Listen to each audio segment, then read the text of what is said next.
Say hi, everybody. Hi. Say hi. He just keeps looking at me. Hi. So this is Elias's 1 month update. Yep. In the first few days, first week, I should say, we noticed that he had jaundice. And when we left the hospital, they said he was fine. Yeah. But after, I want to say like 2 days of being home, we noticed that he was yellow. Yeah, and in the whites of his eyes and his skin. His legs were okay. It's more so like his torso and his everything up. Well, we had to go through the ER, which was the biggest pain in the butt because it's during the pandemic right now. So ERs are completely filled with people. They're at capacity. So where we were at, they had triage, which is outside. They take your information and stuff and they separate everybody. And it was just a big pain in the butt. There was beds outside, like it was spilling out on the streets. It was crazy. But everything, his bilirubin was fairly low, not enough to be admitted or anything. So they just said to make sure he's eating plenty and, you know, doing his little bowel movements and peeing and everything like that, which he was. So, and then we took him to the regular doctor when they opened again, and she mentioned to her about not breastfeeding to get it all out of his system. So we started him on formula, which is another story that she'll probably go into later. So right now at 1 month, he's doing both formula and breastfeeding. Yeah, he's still a little jaundice, but it's not as bad, which he has his 1 month appointment in a few days. Yeah. So they're going to check him again just to make sure that it was going up. The last time that we took him, going down, sorry. We don't want it to go up. The last time that we took him, he had to get tested on his 1 week appointment and then 2 days later get retested. And it was going down, so they're going to retest him to make sure that he's in the clear. Talking about you. But the whites of his eyes are no longer yellow, and we've been trying to do sun time, but here where we live in Southern California, it's been a little like rainy and cold and stuff. So, and we don't have that many windows in our apartment, so it's kind of hard without having to take him out in the cold. But we've been giving him vitamin D drops. Yeah. So hopefully that's all helping. And then just feeding him a lot and often, both breast milk and formula. Mostly formula to get him everything out. But yeah. After the doctor suggested that we just stick to formula, we got formula sent to us, and so we had different kinds that we could try samples, from.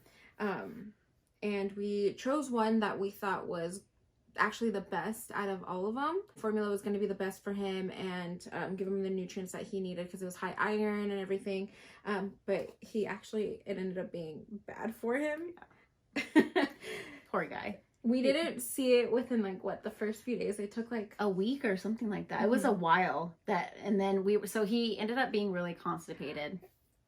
And I was like, I don't know what to do. Like, I don't know, should we call the pediatrician? And we looked it up online. And the only thing we could think of, obviously, was to change the formula, which we did. And we haven't had a problem since. Yeah, he's been doing a lot better with Baby boy has been doing number 2 very well. Which I get, and that was like shooting out. Did you poo-poo? Did you poo-poo all over mommy? Some of it. Oh, he's going again.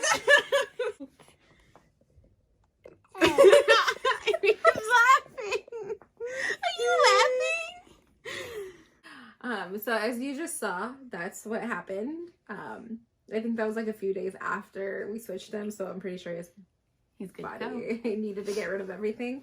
But if your baby's constipated or has issues, I would suggest probably switching the formula, if not talking to your doctor, because they also have, I think, a soy-based formula. Yeah, so that was the other thing, that if the formula that we switched him to didn't help, we were going to then look at her diet for breast milk, and then also like if he was intolerant to soy or anything like that, or dairy or whatever. So, but now he's doing really good. So far so good. He's been doing both formula and breast milk. So another thing that we noticed about him in the first few weeks, well, she actually noticed.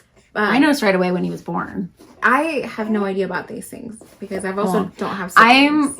Younger siblings. Well, yeah. Well, not that matter. I've done so. When she was pregnant, all I did was watch YouTube videos, Google things, like research everything. So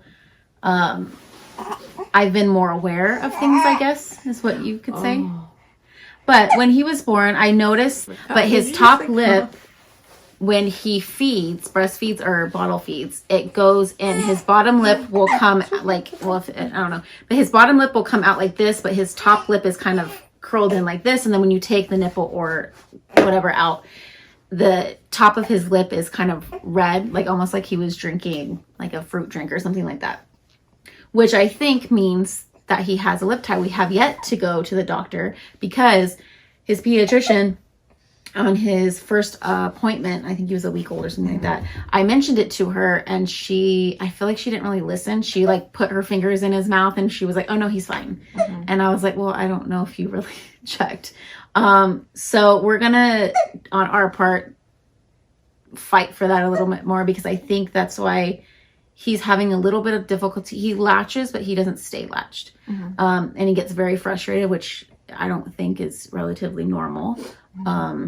He does really well with the bottle, but not on the breast.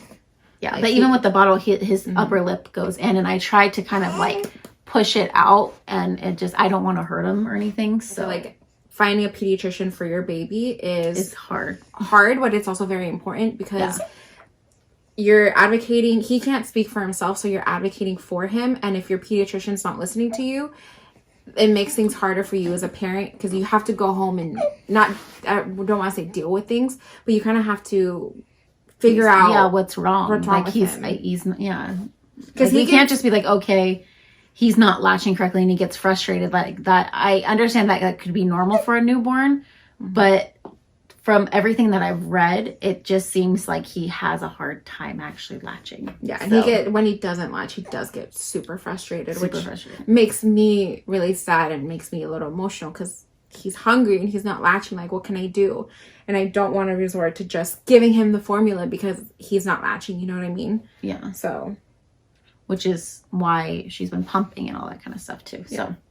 Difference. Or we could just be worrywarts and he's completely fine and this is all normal and we just don't know yet. But mother anxiety is real. Yeah. I never used to have anxiety. And then when she was pregnant, she was telling me, oh, I feel this way or that way. And I've had anxiety my whole life. I was born with it. I was diagnosed with anxiety like at the age of 6 or something like that. So I was telling her, oh, it sounds like you're anxious. It sounds like you're having an anxiety attack. And she's like, well, I've never had anxiety before. So that is also normal. And stop fighting the choopy. It's okay. Do you want the booby? I think he wants the tita. Alrighty, so now the milestones. Yeah, he had to take a quick snack. Yeah, he's snacking. I would say within the first week, he didn't really have much milestones because he's still a newborn. Yeah. It's kind of just getting him to recognize your voice. Obviously, he already recognizes your voice, but getting him to know like who you are visually. Obviously, they can't see, but they can see blobs. And smells and stuff like that. So that was the first week. The second week, I want to say he started being more like active with his hands and with his feet. And when we would burp him, I feel like he started to slowly lift up his head. Oh yeah. To strengthen his neck muscles, which I thought was kind of, for a 2-week-old, I thought that was like, whoa. I know we had friends go, whoa, he's got strong neck muscles. Yeah. But he right now 1 month he's lifting his head when we burp him like really well. He'll look at you and stuff, but when he does tummy time, he doesn't really like it yet. He'll put up his head for a few seconds and then put it back down, but he's usually just laying like this, looking at a mirror or whatever like that. Today he actually did really well. He put his head up and he looked from side to side. And then he was over it. So he will only last maybe the most 3 minutes with tummy time. Which I heard is okay as long as you just do it multiple times a day. Yeah. So we're working on that. Yeah, but he also, during tummy time though, I've noticed, and you've noticed it, you've said it first, is that he uses his back legs to like get up. Yeah, he almost wants, his legs look like he's wanting to crawl or like stand. But his front arms don't. Yeah, he's just but, so he's got, maybe he'll walk sooner than normal. Hopefully, you never know. But yeah, that's one thing that we've noticed about him. He likes to use his neck. Yeah. And then also we think he had his first real smile. He's been smiling almost since he was born, you know, the gassy smile. But he responds with a smile. Very rarely, I would say a few, like once or twice a day. But he smiles, which is really cute. And he's starting to coo already. Yeah. Cooing. Yeah, if you talk to him and just keep talking to him, he'll look at you and he looks like he's really trying to say something, and eventually he'll get something out like or something like that. And then you keep talking to him, and he looks like he's listening. He's very good at making eye contact. Like if I'm talking and then she says something, he looks at her like as if she's like he's listening, literally listening to both of us talk. Yeah. He's just like, what's going on? And I'll be holding him, and then she'll come in the room or something and start talking. He'll look up, like trying to look for her, which is super cute. He also does this thing with his eyebrow, which we'll insert some clips as we go along. He has major attitude as a baby. Why are you so mad? Why are you so mad? What are you looking at? He's looking at the phone. What do you see? So cute. What's up with the attitude? She's very skeptical. What? And The eye roll. Lord. It's unbelievable. You know how like they say your mom tells you like when you have kids, you'll realize how bad you were as a kid growing up. You'll get it. Like you'll get your karma in your kid, your own kid. Well, I do this thing with my eyebrow that I have attitude with that sometimes I don't even know when I'm doing it, but I raise my eyebrow apparently. He's doing it right now. He's doing it right now. Yeah, he kind of looks like he doesn't care what you're talking about. Whatever, he's living his baby life. Yeah, he raises one eyebrow, the exact same eyebrow as me. Or he'll look really mad. I don't know. He's very expressive baby. Yeah. So I look forward to knowing how his like facial features are gonna change month to month, but like year to year. Yeah, I feel like he's gonna make the same face like when he's 4 years old and he gets in trouble. Or you know, something like, no, I didn't do that. You know, something like that. Well, your mom says that you have the same expressions. Yeah, my mom says I have the same expressions of when I was a toddler. So I feel like they're pretty like set in how they're going to be as a baby, because even him in utero, the way he it's okay. Pause break time. Sorry, we have to pause because he got a little fussy. Hi.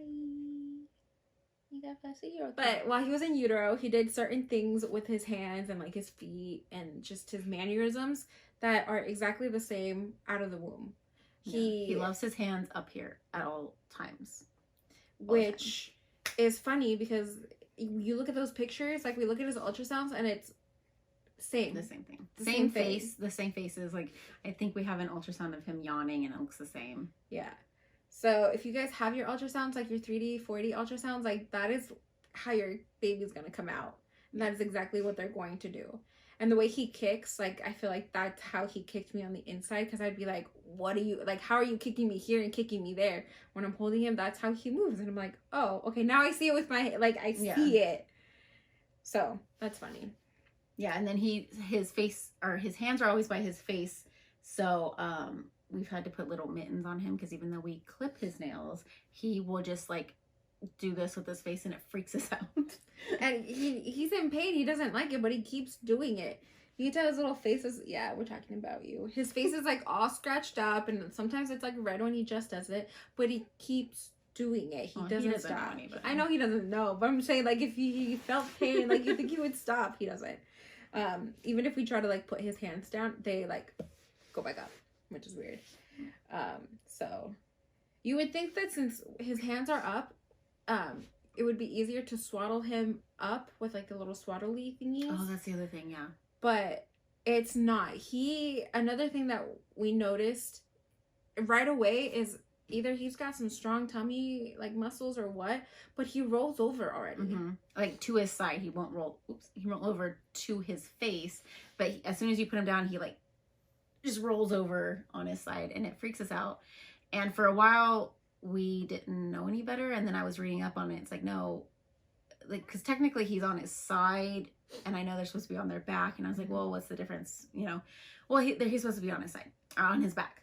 Yeah. So we had a swaddle up swaddle, and we changed it to the ones that you strap him down like, and he tries to escape it like Houdini. Sometimes he escapes it, and I don't know how, but he does. Yeah, you see like in the middle of the night his like hands out here already, or he's just like his hands inside, but it's like right here, like he's slowly Yeah. trying to put them right. Or he looks like a seal, like his hands are by his side and he goes and you can just hear him struggling to like bust out, and his legs will go all the way up.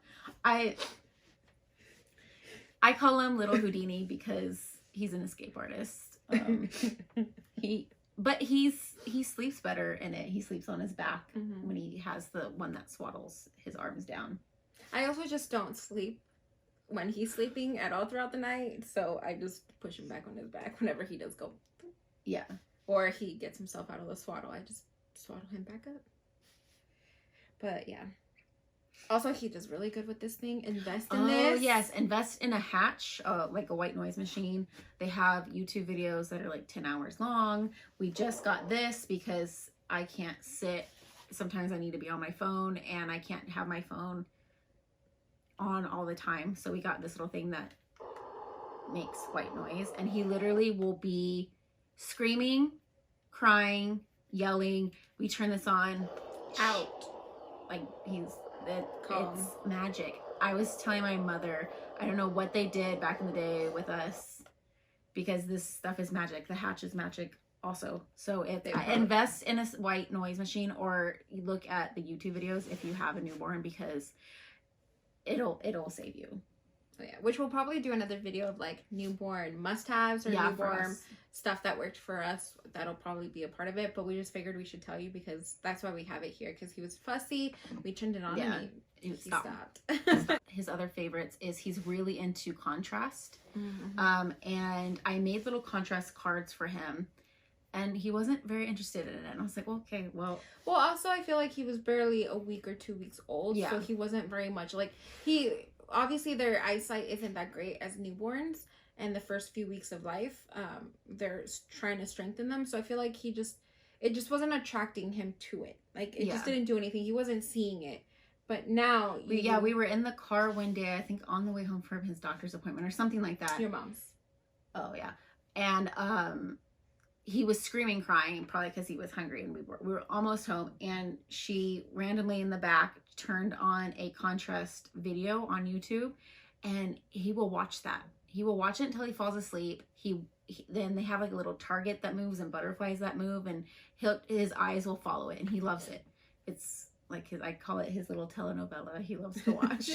Which I don't want to use that a lot because obviously like it's gonna hurt his eyes. I don't know if it's gonna hurt his eyes or if it's good for his eyes, because it's like a screen, a TV screen, and they say too much of that doesn't hurt your eyes now that or doesn't help. It hurts your eyes now with adults.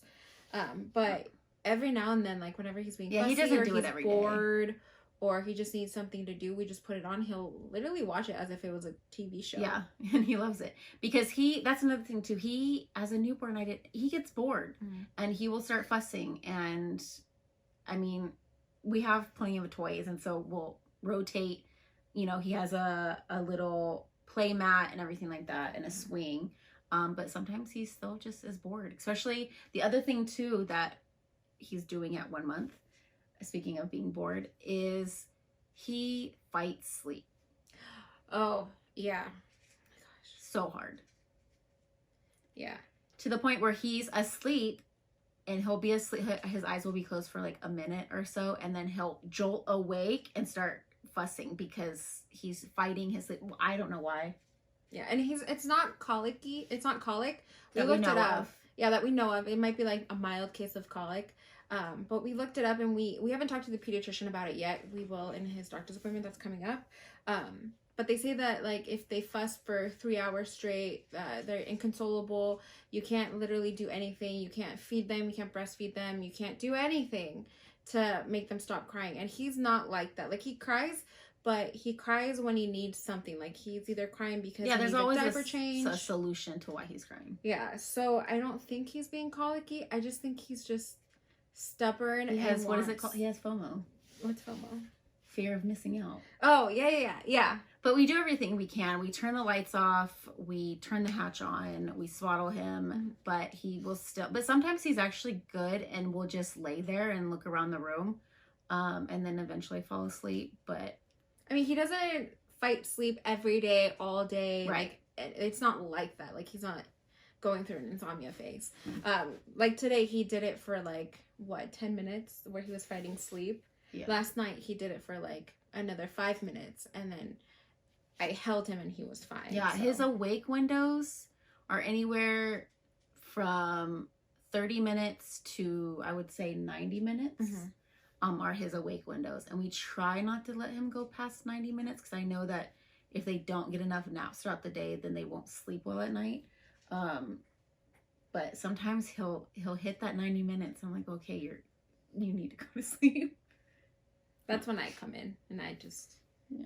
I either put him on the boob to soothe him, or we swaddle him super, super tight, which usually tends to help a lot. Not tight. We do it normal. Well, I mean normal, but I mean it seems like it. I'm so sorry. It seems like it's tight because you literally like strap them down and they're We they turn just on- can only move their head. We turn on the hatch. The hatch usually helps too. Yeah. He's not a huge fan of his bassinet yet. He will sleep in it, but he won't sleep the full night in it. Which is there's one of us is always up with him. There's no both sleeping at the same time. Also, But that's just my anxiety. That's my mom anxiety. Don't feel like you have to stay up with him at all times. It's just well, yeah. me. Like, Yeah. I know that I can go to sleep while he's sleeping, but I just don't. Which and then speaking of that, the other thing that we love that's been a little sometimes it freaks us out, but we have the outlet Sock 3. Oh, yeah. Mm-hmm. Which I don't think that was another big investment that I'm glad. I think her parents got it for us for our baby shower. Mm-hmm. But I suffer from regular anxiety, and she now has postpartum anxiety. Oh, yeah. And so it's helped us so much because I will wake up out of nowhere and just look to see if he's breathing, even if he has the sock on. But I would say, yeah, definitely invest in that because, like we said, I don't sleep. There's always one of us up, but I do tend to close my eyes like for 20 minutes or 30 minutes or even an hour sometimes in the morning because there are times where I do get really tired. So I fall asleep a little bit. I'm awake, but I'm asleep. And it just helps me have that peace of mind knowing that the outlet is on and making sure that he's okay. So if there's anything wrong, obviously it's going to wake us up. It's going to alert us. Mm-hmm. So.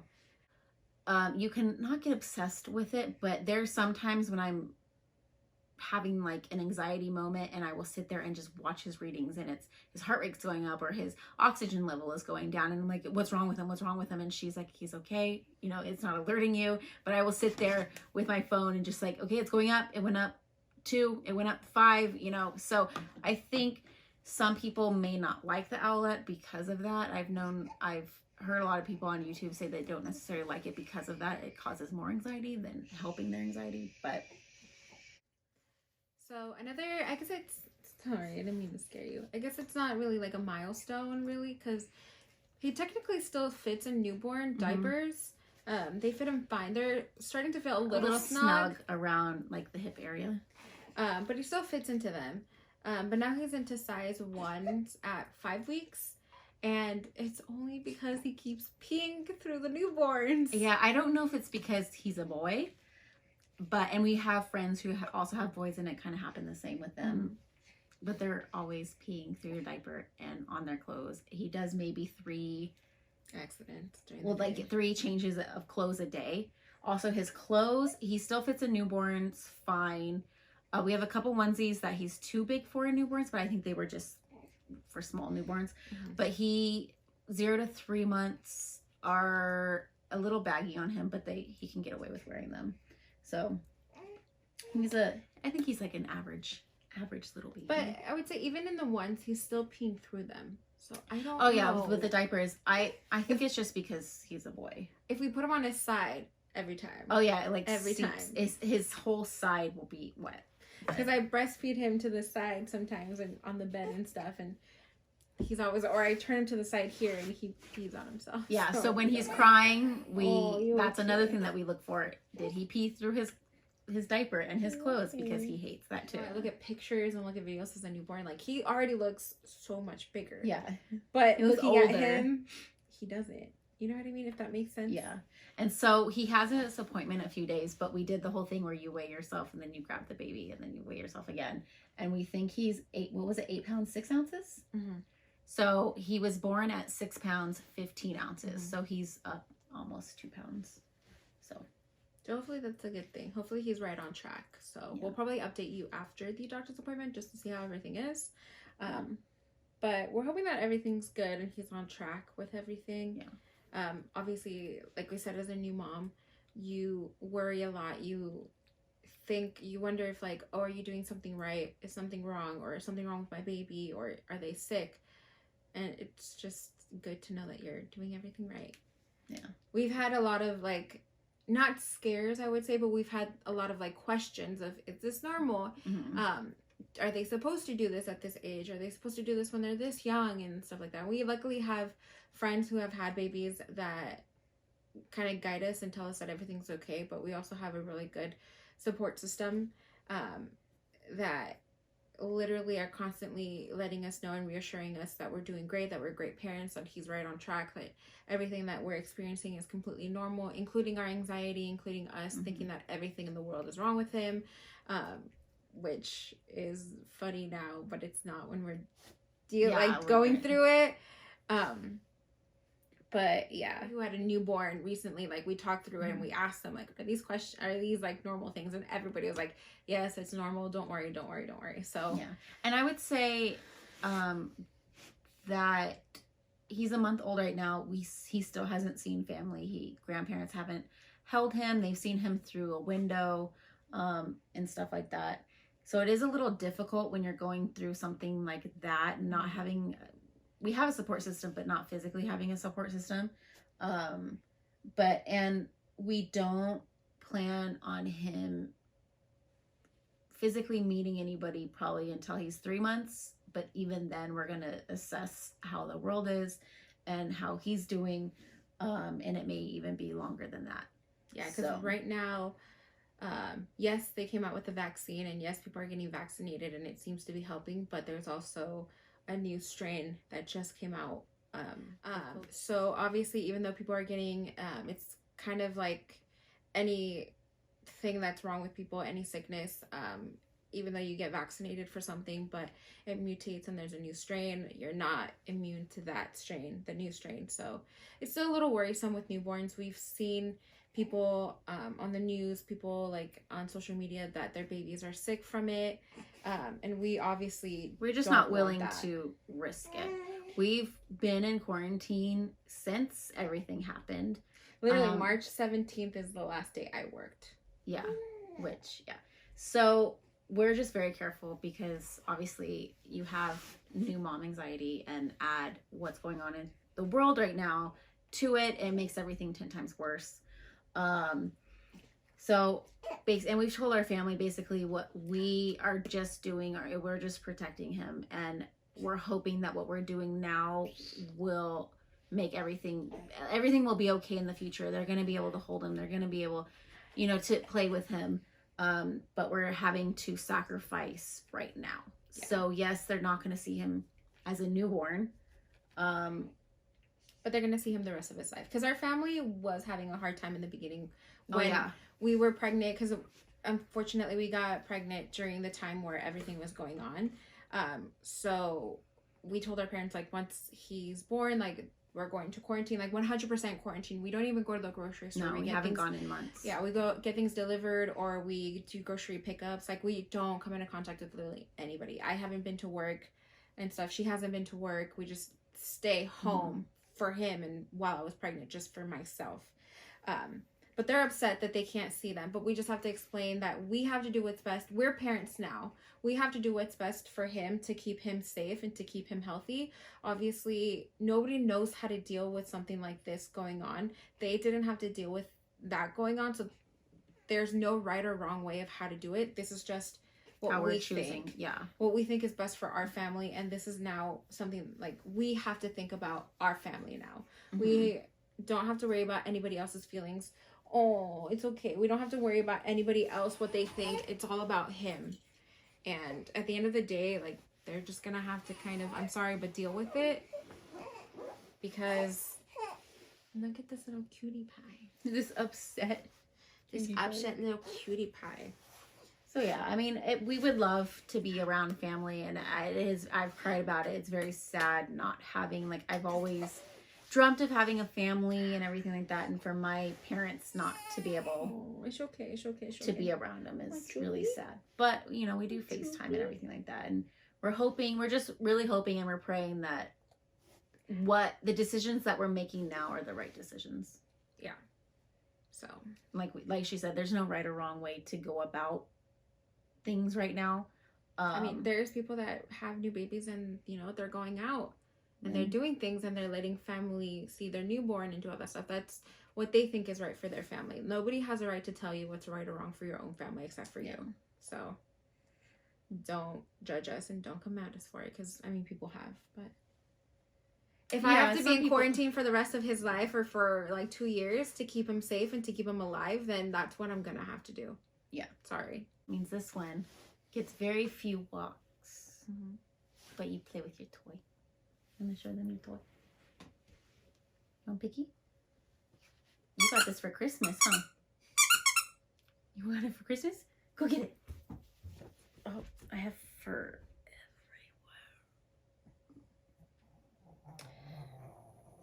everywhere. She did this. Do you hear her snort? She gets picky. That's another thing. Our animals adore him.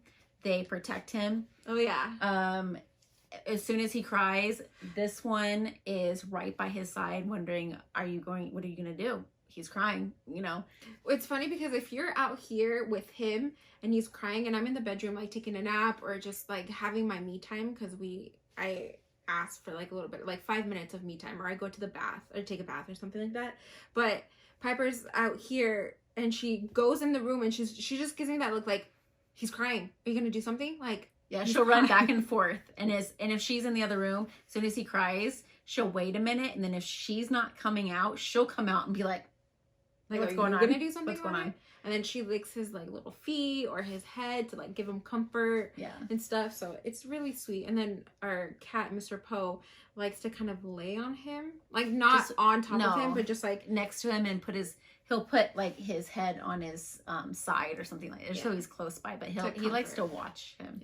Which he was like that when he was in my belly. He would be very like attached to me and like attached to my belly, like nap on my belly. He's right behind you. Oh, hi, come here. So they're both very like loving, very super attentive, and it's gonna make me sad. Okay. Poe, come we here. had a cat that passed away, and it makes me sad because I wonder how he would have been with him. Huh. You're a good boy, huh, Poe?